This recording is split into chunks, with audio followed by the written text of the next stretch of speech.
तो डेयर आपने समझा क्या क्या, लिविंग नॉन लिविंग को कि ये नॉन लिविंग हो गया।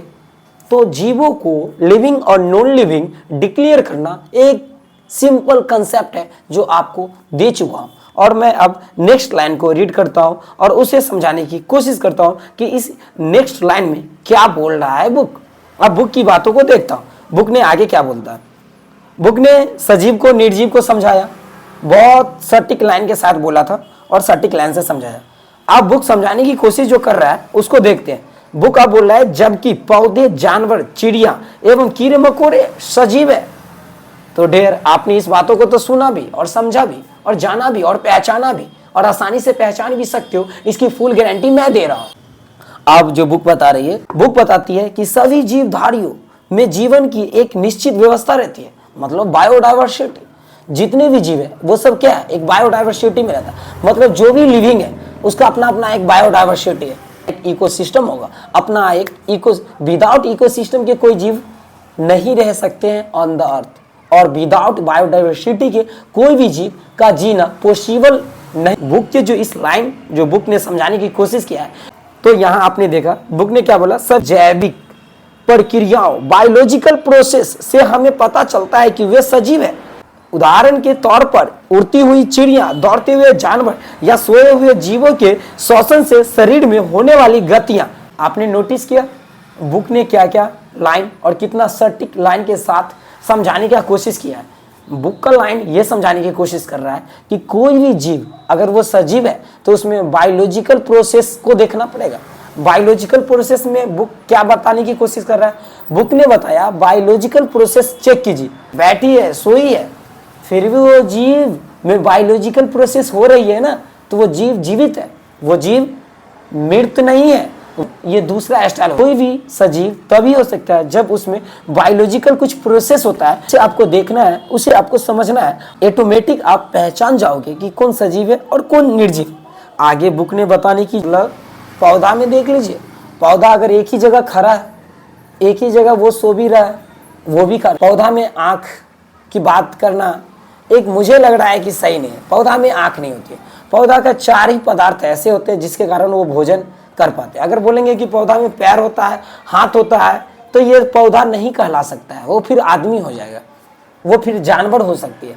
हाथ की जगह पे आपने एक कार्टून बनाना चाहोगे तो किसी भी जानवर को आप आदमी भी बना सकते हो, और आपके बेस ऑफ माइंड से छोड़ दिया जाए तो यहाँ पे 2 वर्ड आ रहा है, एक क्या आदमी और एक क्या जानवर। जानवर इसलिए बोला गया क्योंकि उसमें स्पेशल 2 हैंड नहीं होते हैं, और यहाँ पर क्या आदमी में स्पेशल 2 हैंड होते हैं और 2 सिर्फ होते हैं क्या, फुट, यानी 2 पैर होते हैं। जानवर हम इसलिए बोल रहे हैं क्योंकि उसमें जहाँ पे 2 स्पेशल हैंड होना चाहिए वहाँ पे 2 स्पेशल और पैर ही। प्लांट में भी अगर आप ह्यूमन से कंपैरिजन करोगे, सिमिलरिटी को आप चेक करोगे, समझना चाहोगे कि प्लांट में भी हाथ पैर होता है, आंख कान होता है, वो भी सोता है, तो ये कोई भी बुक के बात नहीं हो सकती है। ये एक मन के गढ़ा हुआ थॉट्स हो सकता है, वो भी प्रूफ नहीं मिलती है। तो एक मन की गढ़ा हुआ ये सब एक वर्ड होता है जो हमें सोसाइटी में जानने को मिलता है। माइंड बुक जो बताने की कोशिश करता है उसको समझते हैं और जानते हैं।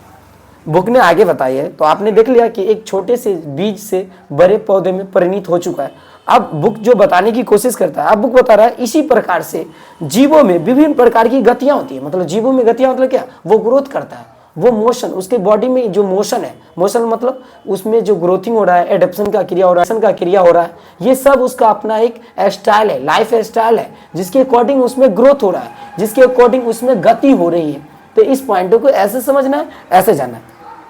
अब आगे बात जो करती है, अब इस तरह से दिखाई देती है, और इस तरह से जीवों में देखते हैं, फिर पौधा में देखते हैं। लेकिन बहुत से ऐसे जीव भी होते हैं जिनमें वृद्धि, श्वसन आदि से संबंधित गतियां परिलक्षित नहीं होती।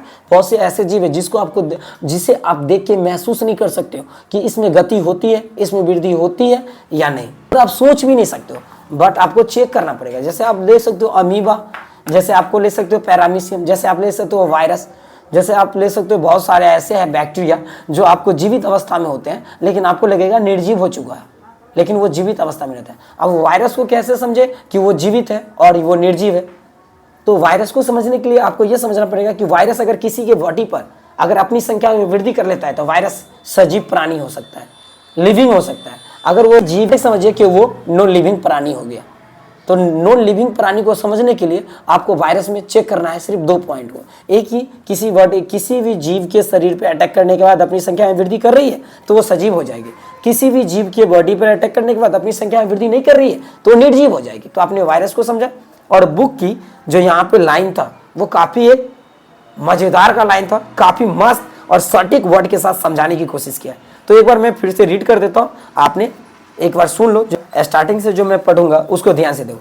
बोल रहा है, पोषण एवं अन्य जैव प्रक्रमों को समझने के लिए यह आवश्यक है कि हम पहले सजीव एवं निर्जीव के बीच के अंतरों को जानें। हम अपने चारों ओर अगर गौर से देखते हैं तो हमें विभिन्न प्रकार की वस्तुएं जैसे आकाश, पहाड़, पौधे, जानवर, मकान, जमीन, चिड़िया, कीड़े मकोड़े आदि दिखाई पड़ेंगे।